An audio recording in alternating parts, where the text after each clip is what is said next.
Good morning, everyone, and welcome back to another episode of Covenant Keeper. And I'm here with my beautiful wife, Lucy. Hello, everybody. Welcome back. It's Thursday, January the 30th, and we are Thursday and almost Friday. So awesome. we are here in the beautiful state of Florida, and we're happy to have you with us today. Today's been kind of a hectic day for us. Well, it's an early morning today. I think there's days where we sit with couples at night, so the mornings are a little easier. We have our devotion time and our connection time in the morning. Well, typically we do, but this morning we weren't able to do it. That's what I'm saying. Today was kind of just like a roll out of bed, get the kids out of bed, eat breakfast, get dressed, get in the car, and go. Typically that's not well, we try not to, not an everyday thing. But yeah, this morning was kind of like almost like we were missing something this morning because we didn't get that time. The connection time. The connection time and the devotion time. That kind of, sparks conversation throughout the day. Well, it's good to people know that, hey, we're not perfect. We're not able to do it every single day as much as we'd like to. Gee, I hope they're not listening because they thought we were perfect. Well, no. They'll definitely find out we're not.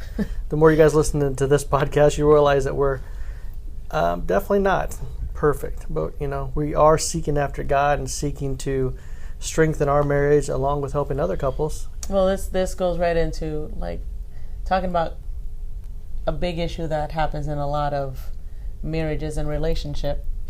A lot of people don't see it right away because at the beginning of a relationship, everybody talks and communicates. That communication, or lack thereof, seems to be like a key issue. It's almost like the root issue to so many other little issues that people have in their relationships. Well, I can tell with us, just us not connecting this morning and having that moment in that time, I can feel the difference. Yes. Just us and interacting with each other. It feels a little off. A little off. Yeah. It's okay. Let me pick you up. I'll dust you off. You can pick me up and dust me off? What do you mean? Start again. Well, I just mean it. You can tell the difference when we don't have that time to connect. Yes. When we don't stop and communicate. And I know most important is connecting with God in the center of a relationship. Not that we both didn't individually have prayer time. Yeah, we did. But I know I miss it when we don't have that connection time in the morning. But it's more and more evident as we sit with couples that's an issue, and people don't understand where their issues stem from. But as you dig and conversations with them, you realize this is a communication issue. Well, that's definitely one of the big things that I think I've taken away since we started sitting with more and more couples is that how limited the time that couples are actually sitting down and really having communication. I mean, when I say communication, I don't mean just talking. I don't mean just relaying information, but that moment of connection time. Well, you're really hearing each other. Yeah. Like really hearing and understanding what the person's saying. And that's difficult for couples because most of the time, let's just take a typical stay-at-home mom. For example, she's home all day. Maybe she's got, a couple of kids she's taking care of throughout the day. And I can relate because I had, a certain amount of years where I was home with the kids, and just there's that point in the day where you're just like, oh, I can't wait for my husband to be home. I can't wait to have a conversation with him and just kind of, just have that time of connection. And seeing that in couples here coming to the office talking about, well, you know what, yeah, I'm exhausted all day, but I'm really looking forward to that moment that he walks in the door. And a lot of times, many times, they're disappointed because husband walks in the door and they're not really ready to connect in that way that the wife may be ready to connect in. It's pretty sad. Well, think about it now, like in the society around us, right? There's a lot of couples where both people are out working all day long. Yeah. And time they both get home at whatever hours they may be different. Maybe one gets home a little bit later than the other one.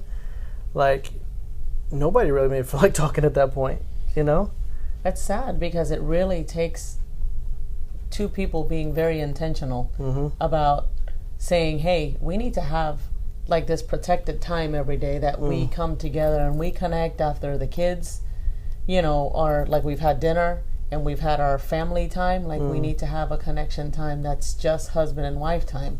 I can tell you, for me, in our relationship, that's probably been one of the definitely one of the staples that we established very early on. And we called it, just so you guys know, we called it Mommy and Poppy time, where actually we set a time of the evening that we blocked it for us to just have that moment of connection.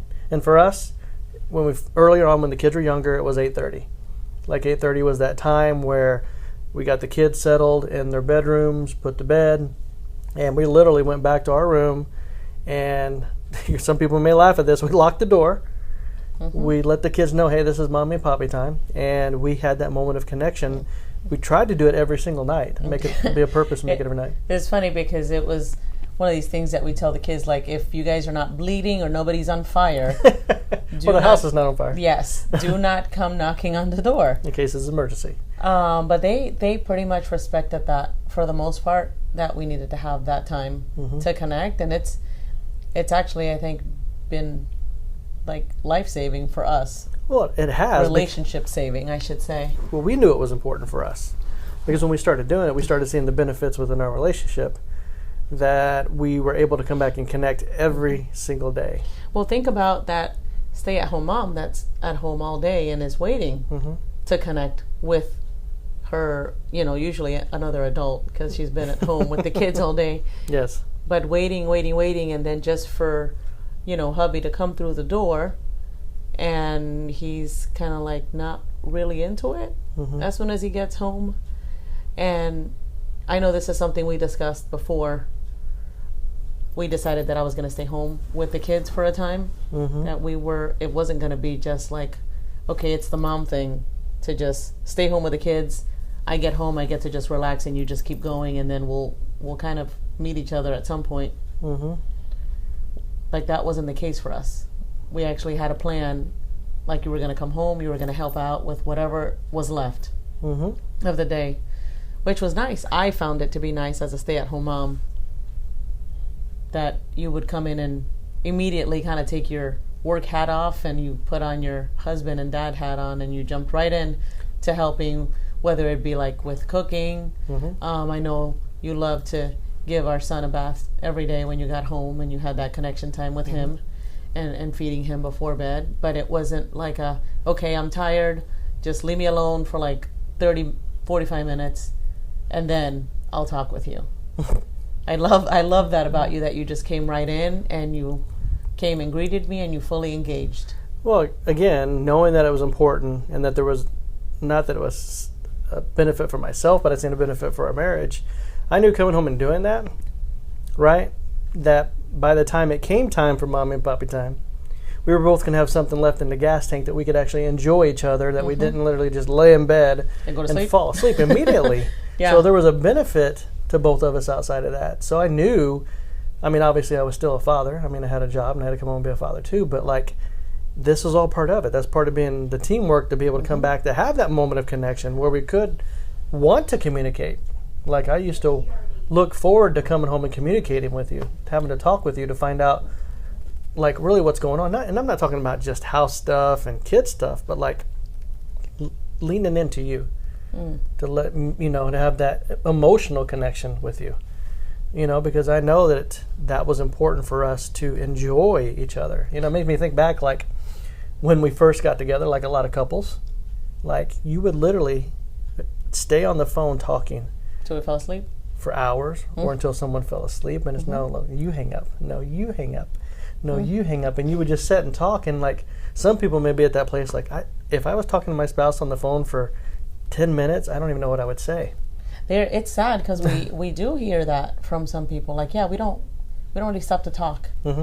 When we get home, it's pretty much just like, okay, we've both been at work, we get home, and immediately it's like either there's activities for the kids or it's dinner time, and everything's just hectic. So then when we get to bed, it's just like, okay, I just want to watch TV, or I just want to go to sleep.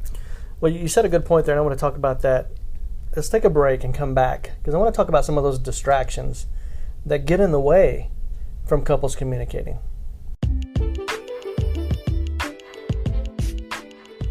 Hey guys, it's Brent and Lucy from Covenant Keepers, and if you haven't heard about Anchor, it's the easiest way to make a podcast.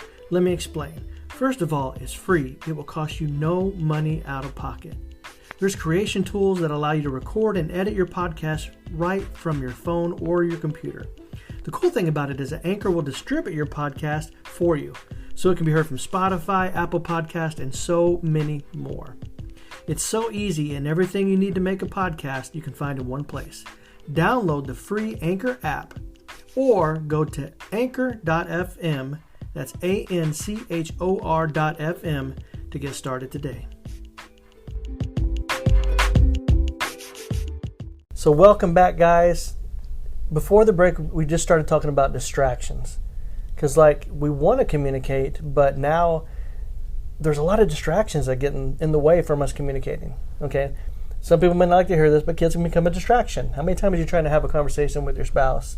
And, one of the kids is coming up, asking a question, doing this, doing that. We have it every day. We do. And it makes it difficult to have that moment of connection because you're really not 100% in, right? Now that's something, we can't get rid of the kids. Well, no. They're there, so we have to kind of mitigate that. But another thing that we're seeing a lot nowadays is technology. Phones, right? These computers that we keep on us 24/7. Super annoying. That are a distraction to us. And I say that because I'm speaking for myself.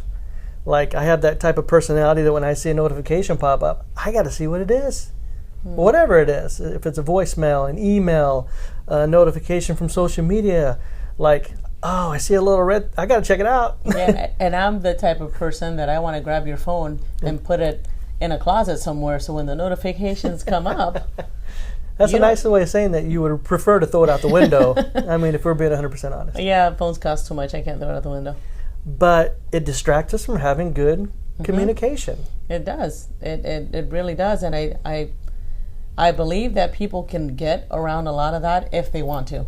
If you want to have a better relationship, put your phones away. You want to have an hour conversation about whatever, let's go ahead and put all the devices in the other room and let's have a conversation. Well, that's a good point. That's some of the things we started putting into place here lately. Obviously here, if you guys are listening in Florida, with the new law they have with the texting and driving and all that stuff, my wife introduced me to a good option, which it was difficult at first, but actually putting my phone face down on the console as I'm driving, so I'm not actually seeing the notifications. That helped me. It's actually helping me now, and I'm starting to get in contact with that. But like you said, putting the devices away, away in the drawer so you're not seeing it, that's pretty helpful.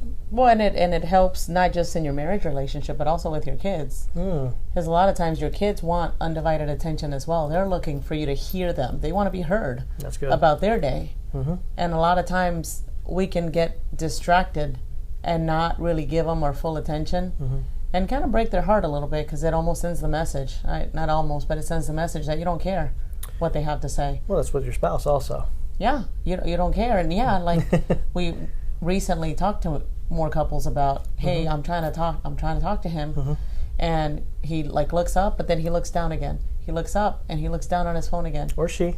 I'm not just trying to pick on the men. I'm just saying that's been an issue, or that is an issue, a reoccurring one that we see. So my thing is why have we let technology start to take over relationship? Because that's what it's doing, and it's ruining relationships. Well, it is, because like the Bible says, words are super valuable when it comes to relationships. Well, the tongue has the power of life and death. Yes, the tongue has the power of life and death. Literally, wars have been started by words. Well, God created with words, right? So what are we doing in our relationship with our words? Are we is it life that we're breathing into our relationships, or is it death? So being intentional about communication is really key, and communication is the oxygen in your relationship. It is. And it's interesting to see that a lot of people don't even know how to communicate. They may have at the beginning because they're in a relationship and they're married, but now they no longer know how to connect or communicate. And I know something that we talk to a lot of couples about is, hey, just think of it as you guys are on a walkie-talkie. Yes. You can't talk over each other. Right. On a walkie-talkie, or nobody hears anything. So you have to take turns and hear what the other person is saying to get the clear message. Well, that's James 1:19, right? Be quick to listen and slow to speak. Yeah, 100%. But that's the picture, is like a lot of couples talk about not being heard. Oh, she just doesn't hear me. Oh, or he's not really listening to me. Right. And it's really putting that biblical principle into practice. Be quick to listen. Stop talking. A lot of people are very quickly, like their spouse is talking to them, and they're literally coming up with their defense, A response, yeah. or a response. Like something's happening in their brain where it's keeping them from listening, from hearing their spouse. Well, you're saying that something's happening. It's a distraction, right? Because if you're thinking about your response, you're not listening to what the person's saying. Right. So try to get all of the distractions out of the way would be the first thing. Minimize the distractions as much as possible. Like I said, we can't put our kids in the closet, but we can still mediate that. Like, hey kids, we need to have a talk here. Please give us a few minutes so we can connect. You can go to another room if it's something really important. Or you can just wait till, let's put the kids to bed, and now you have time. Yes. Right? And, it's important to focus on each other, right? Well, that's a big thing, right? Because that communicates to someone. If you're sitting and talking with them, look at them in the eyes. Have eye contact. Well, that's probably what we did at the beginning of the relationship. Well, when we're sitting there, trying to get to know each other, like we're looking at each other intently, looking and intently listening. That's good. To really know the person. Yes. Like the Bible talks about, couples and the couples knowing them, right? Like knowing each other. There's a knowing. And that's, I think, just deeper than just like what we talk about nowadays with, let's get to know each other. Well, it says a lot. I mean, having that eye contact, focus in on it. But another part of that is like, what kind of body language are you sharing with each other? So if you're talking to me and I'm sitting here and I'm kind of throwing my head back, rolling my eyes. Or your eyes are closed because you're tired? Because I'm resting my eyelids. Nope. Letting out a sigh. Like that body language that I'm putting out there, that's going to say, hey, you know what? I don't care. I don't really care what you got to say right now. It's not really important to me. And I'd rather be watching TV. And that is not communicating love, right? That's not being respectful to the other person. So you really got to be aware. And we read this somewhere, and you can correct me if I'm wrong. I think it's called the 7-38-55 rule. And it's basically saying that what's being communicated is 7% of spoken words. So that's actually what's being said. Like right now in podcast, you guys are hearing the words that are coming out of our mouth. So like that's 7%. Now, it also says that 38% of that communication is voice or the tone that we're saying. Now, you guys can hear that again on the podcast because you can hear the different fluctuation of the voices. So that communicates something to you if we're excited, if I say something with a growl, if I'm angry, or if, you have your way that you can communicate maybe with tone. Well, I think it's interesting that you talk about that because a lot of people like to communicate via text nowadays. And that is literally the worst way to communicate to anyone. When you're trying to communicate emotion or something that's meant to be deeper. Right? Because the person that is the receiver, depending on how they're feeling today and their, emotional state, they're going to take that text via their filter. They're going to put it through their filter and feel some kind of way and maybe misinterpret completely the message. Well, that ties into the last percentage, was 55%. Over half of information getting communicated is through body language. Through text, you can't see that. Through podcast, you can't see that right now that I'm sitting on a couch with my wife. But, like, you're missing all that. So you're making all that up. Well, through text, you're missing the 7% of the spoken words, the 38% of the voice and tone, and the 55% of body language. So you're missing all the elements to properly communicate. So it's something to keep in mind. People, anybody listening to this podcast, text messages, they're great for a quick message, right? That you're not trying really hard to communicate any kind of emotion or anything like that. But when you're really trying to have a conversation and a connection with somebody, text messaging probably wouldn't be the first option. It is a way to communicate, but it's probably not the best way. It is definitely not the best way. Information, but not feeling an emotion. Correct. Wow, that's awesome. Now, frequency. and we talked about this, we try to make it a point to have a time of communication every day. And not just talking, but like really connected communication, at least. And what we recommend to people that we talk with is like, you need to have at least 15 minutes a day of good, open, honest communication with your spouse. See, I've heard that before, but that sounds very, very little to me. It does sound little, but as you know, many couples that we sit and talk with, they don't even do that. They think, I don't know how that's going to happen. Right. I can't find time in my schedule to make that happen. You know, that's very sad. That's very sad that you made the time at the beginning to get to know each other. Mm-hmm. You decided to get married, so at some point you planned a wedding, right? And here, however many years later, you can't even set aside 15 minutes to have meaningful conversation with the person that you have chosen to spend the rest of your life with. I don't get that. I don't get why we can spend hours at a job every day, you know, 5 days a week, right? Hours at a job. You get home, you do the routine stuff, you know, the cooking dinner, let's have dinner, showers, bed. But there's no squeezing in like meaningful communication time between husband and wife. This is huge in a lot of relationships that we're seeing. Well, to be honest with you, I think for a lot of us, we may not see the necessity of it. You know, back in the beginning of the podcast here, we said it's the oxygen to your relationship. So if you were laying on the floor choking because you couldn't breathe because you didn't have oxygen, you would do something. Yeah. If you're in your relationship right now and it's not going as you'd want it to go, prayerfully, you would want to do something about it. And chances are, from what we've seen, communication is a great place to start.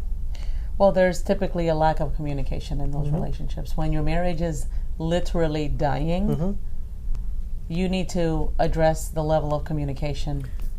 Well, let's flip it. Okay, let's say it's unhealthy communication that's happening. Oh, yeah, that's another one. And this could be a whole different podcast. No, it definitely could. We need to pick that one up another time. But there's definitely a lot of, like, after years of being together, people just take each other for granted, almost like they're gonna be here the next day. Like they naturally just like, oh, you know. Well, you don't think about it. You don't think about the tone. You don't think about the words that you're using. You just kind of let stuff just spew out of your mouth. And a lot of time, if we're not conscious and being intentional about it, it can be venom. It can be poison to your relationship. Yeah. Like you said earlier, that life and death is in the power of the tongue. You're either spewing out life or you're spewing out death. Right. Now, and I think that's why the Bible talks so much about words, right? One comes back to me now. It's Psalm 19:14, and it says, "May the words of my mouth and the meditation of my heart be pleasing to you, Lord." Have you ever thought about like the words that are coming out of your mouth? Are they pleasing to God? Would you say the same words? We ask this to couples all the time. Would you say what you say to your spouse if Jesus was standing right behind them? Would you feel comfortable with that? That usually catches them. As soon as we say that, they're like, ooh. And you know why? Because Jesus is there with you. You just can't physically see him. Right. So we just bring a new awareness to their level of communication. And a lot of couples, like that's the aha moment in the session. It's just like, oh, like you're right. Well, it works for me because I'm telling you, like, again, you know, we do this day in or day out, but sometimes I can get a little laxed and I don't think about it. Well, all of us can. You know? So it's being intentional. Like carry a little Jesus picture on your shoulder. bring something. Like for those that are trying to practice something different, bring something to remind you. Hey, Jesus is right here, what I speak to my wife or what I speak to my husband. And this kind of way of, you know, which, because he is there with you. If you're born again, you're a Christian, you know, the Holy Spirit lives inside of you. Like Jesus is right there with you at all times. We just naturally as humans, we kind of forget because out of sight, out of mind. So being intentional about remembering, hey, Jesus is right here with you. Wow. That's a good point. And I guess if anything else out of this podcast, that would be the thing I would like to take away, you know, thinking about what we're saying and would you say it if Jesus was standing right there with you? That's a good checking point. What's a good filter? To say the things in a way that is healthier and that your spouse is going to receive them better and not be hurt by them. Because at the end of the day, none of us are trying to hurt our spouse. We just want to be heard. And that's the thing. If you want to improve your marriage, you want to change your marriage, change the way you guys are talking to each other, because it will have an impact on your marriage. It'll change everything. So guys, we hope you enjoyed the podcast today. We hope it's been helpful. If you did like it, please go check us out at covenantkeeper4life.com. That's covenantkeeper, 4 life.com. And get out there, guys. Stand for marriage. Stand for God. You're a covenant keeper.